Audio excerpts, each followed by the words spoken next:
Allora, buongiorno, questa è un'intervista speciale per il corso Educare della Comunità Europea che la dottoressa Iannilli ci dà volentieri. La dottoressa Iannilli è stata infatti una nostra allieva dell'università, si è laureata in Scienze delle Comunicazioni nel 2008 e aveva tenera età di 92 anni. Ha continuato poi a studiare e ci dirà poi i principali titoli che ha conseguito. È una persona eccezionale che noi intervistiamo volentieri come esempio di una longevità intelligente e anche per chiedere a lei qualche consiglio da dare ai nostri insegnanti, alle nostre batanti e capire qualche cosa di più sui bisogni fondamentali delle persone anziane. Allora, lasciamo parlare Adriana, che è la cosa che più ci interessa. Allora, Adriana, tu ti sei laureata nel 2008 e avevi 92 anni. Quindi facciamo presto il calcolo della veneranda età in cui ti trovi adesso. In questo momento sei a Viterbo, all'hotel Nidi Palace. Palace. Ci dici un po' i principali titoli di studio che tu hai conseguito dopo la laurea in comunicazione?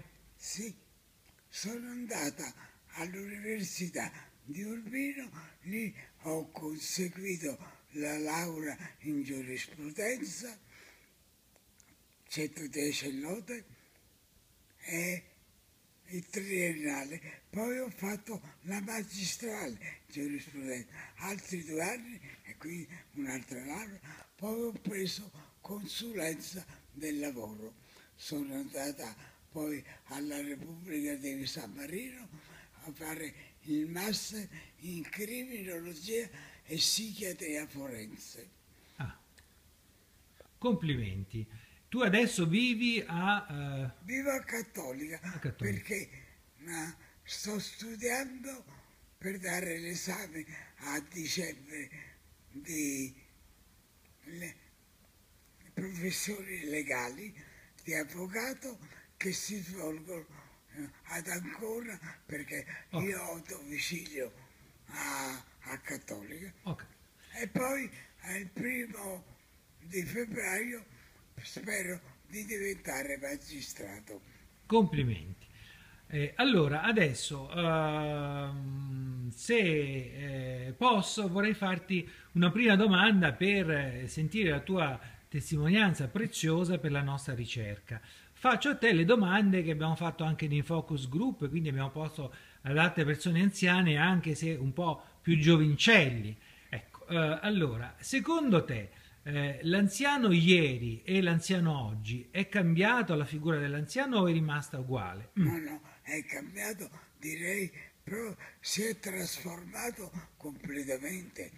L'anziano, anni fa, diceva, arrivato a 60 anni, ma io sono anziano, non mi va più di fare niente, mi metto in poltrona e finiva la sua vita lentamente così. Oggi invece è diverso, l'anziano vuole partecipare dobbiamo, lo Stato deve intervenire a facilitare questo compito. Tant'è vero che poi è sorta la figura del badante proprio per gli anziani, perché non tutti gli anziani arrivano a stare bene in salute.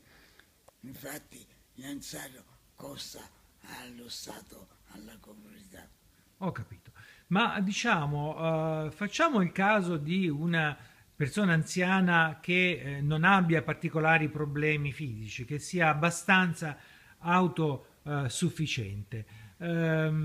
Tu, secondo te, per chi deve fornire un'assistenza, un aiuto, noi lo chiamiamo adesso non più badante, ma il caregiver, cioè la Sì. persona che fornisce aiuto.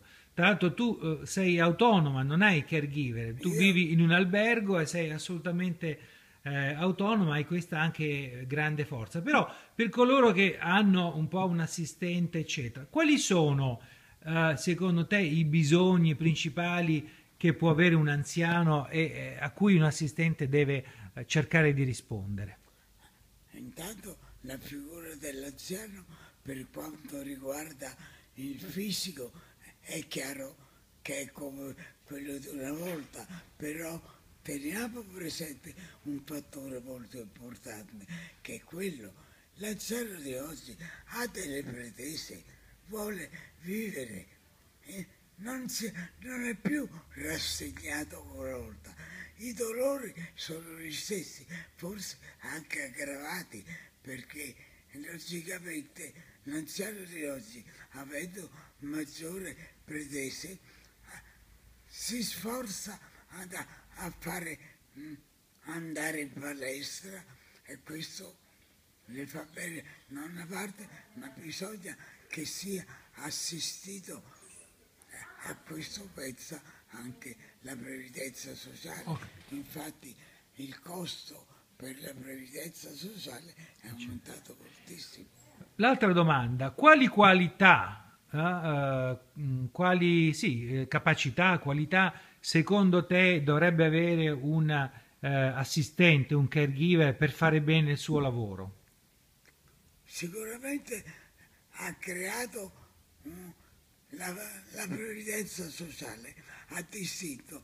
Prima erano tutti personale domestico, adesso da qualche anno c'è la figura nella badante, ma queste badanti non sono all'altezza, perché si limitano a fare quello che fa una domestica e non è sufficiente. Che cosa di più bisognerebbe fare? Bisognerebbe creare una figura che assista veramente, non solo che le lavi le mani, il viso o l'aiuti a sedere ed alzarsi. No, la badante deve avere un'istruzione, una capacità per discutere con il suo assistito, cosa che manca completamente alle badanti di oggi. Che consigli dai tu al badante per stimolare positivamente la persona anziana? Prima di tutti la badante deve essere portata ad assistere una persona anziana, perché non tutte le persone sono. Invece noi notiamo, noi che siamo nei servizi sociali, Sì.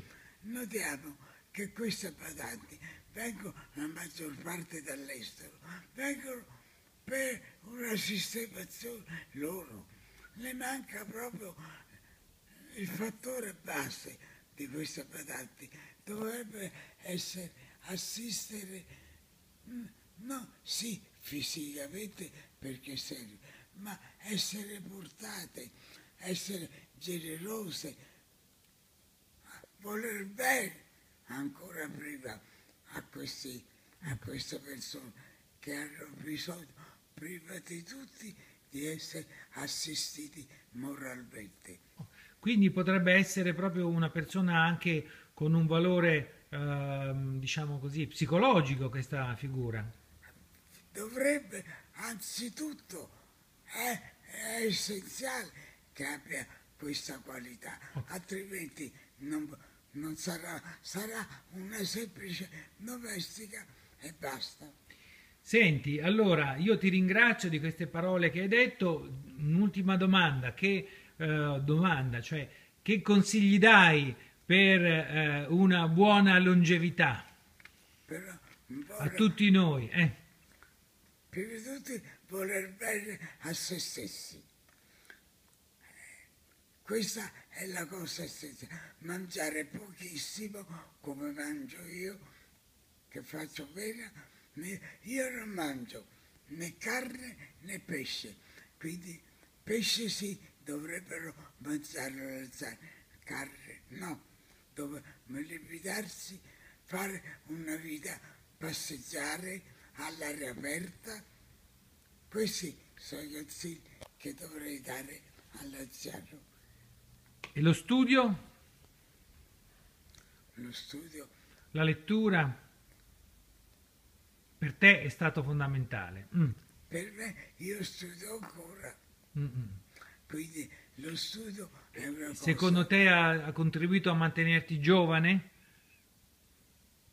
Ma sono unica al mondo proprio perché io studio. Io, l'anziano, dovrebbe prendere lo studio come il suo migliore passatempo. Gli fa bene alla memoria e la memoria è il cardine nell'organismo, per cui un organismo senza memoria Non funziona. Senti, deve studiare, deve allenarsi, deve leggere.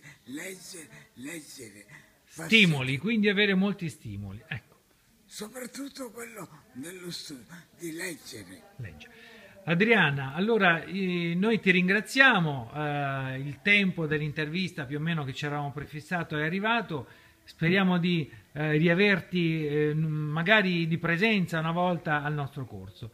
Un caro saluto e a presto. Ciao. Ciao.